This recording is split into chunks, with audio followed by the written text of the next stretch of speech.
சரவண ஜோதியே நமோ நம.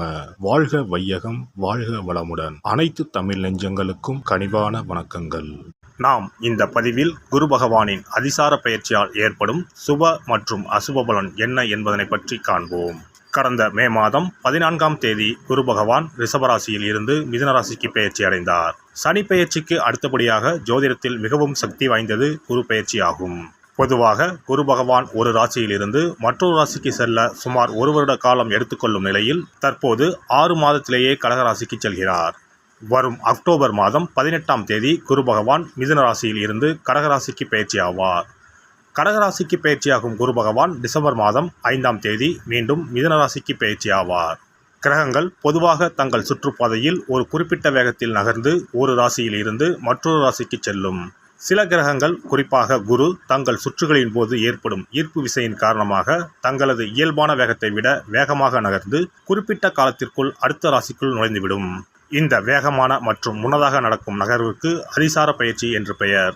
குரு பகவான் ஜோதிடத்தில் சுப கிரகமாக கருதப்படுகிறார். குரு அதிசார பயிற்சி நடைபெறும் காலத்தில் சில ராசிக்காரர்களுக்கு நன்மைகளும் அதிர்ஷ்டமும் எதிர்பாராத திருப்பங்களும் ஏற்பட வாய்ப்புள்ளது. இந்த பயிற்சி மக்களின் வாழ்க்கையில் திருமணம், தொழில், செல்வம் மற்றும் பல்வேறு நல்ல மாற்றங்களை கொண்டு வரும்.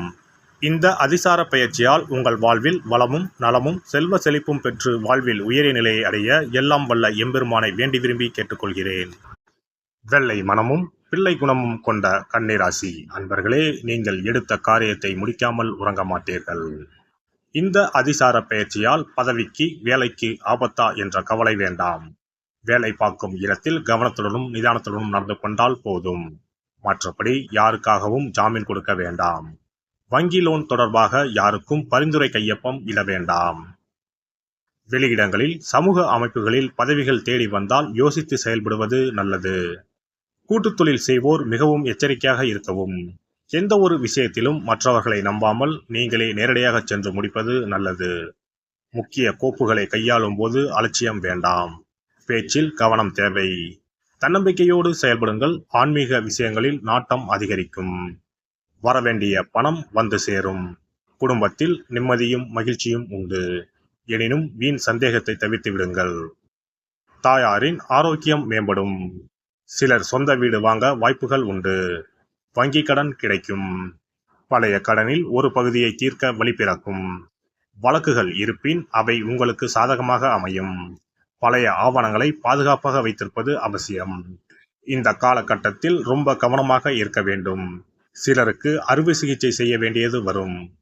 புதிதாக அறிமுகமானவர்களை நம்ப வேண்டாம். திடீர் பணவரவு, செல்வாக்கு உயரும்.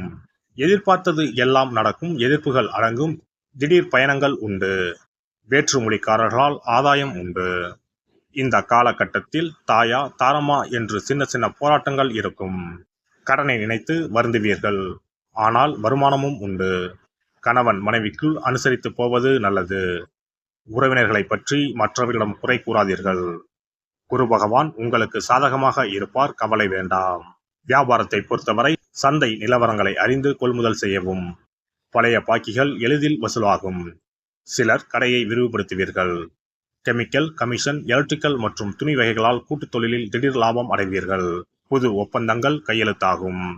உத்தியோகத்தை பொறுத்தவரை வேலை சுமை ஓரளவு இருக்கும். சம்பள உயர்வு உண்டு. சக ஊழியர்களை அரவணைத்து போகவும். கணினி துறையினர் மூத்த அதிகாரிகளை பற்றி குறை கூற வேண்டாம். கலைஞர்கள் விமர்சனங்களை தாண்டி முன்னேறுவார்கள். இந்த அதிசார பயிற்சி நிதானித்து செயல்பட வைத்து வெற்றி காண வைப்பதாக அமையும். தஞ்சாவூருக்கு அருகில் உள்ள திருவையாறு பஞ்சநதீஸ்வரர் கோவிலில் அருள்புரியும் தட்சிணாமூர்த்தியை வியாழக்கிழமைகளில் வழிபட்டு வாருங்கள். பார்வையற்றவர்களுக்கு உதவுங்கள். விருப்பங்கள் யாவும் நிறைவேறும்.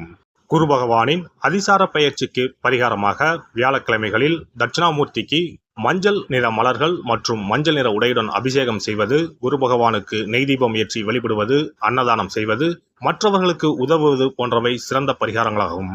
மேலும் வியாழக்கிழமைகளில் குரு பகவானின் காயத்ரி மந்திரத்தை உச்சரிப்பதும் நன்மை பயக்கும்.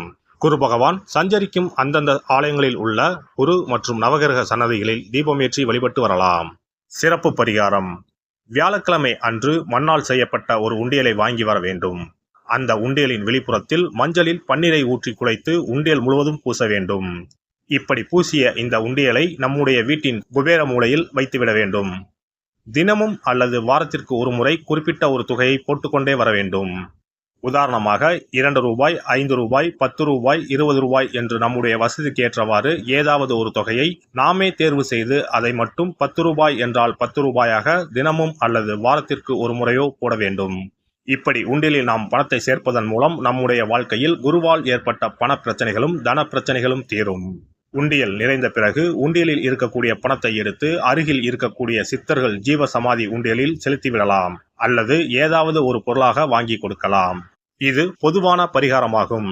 உங்கள் ராசிக்குரிய அதிசார பயிற்சி பலன்களை அறிந்து அதற்கு ஏற்ற பரிகாரங்களை ஒரு அனுபவமிக்க ஜோதிடரின் ஆலோசனையின்படி செய்வது நல்லது.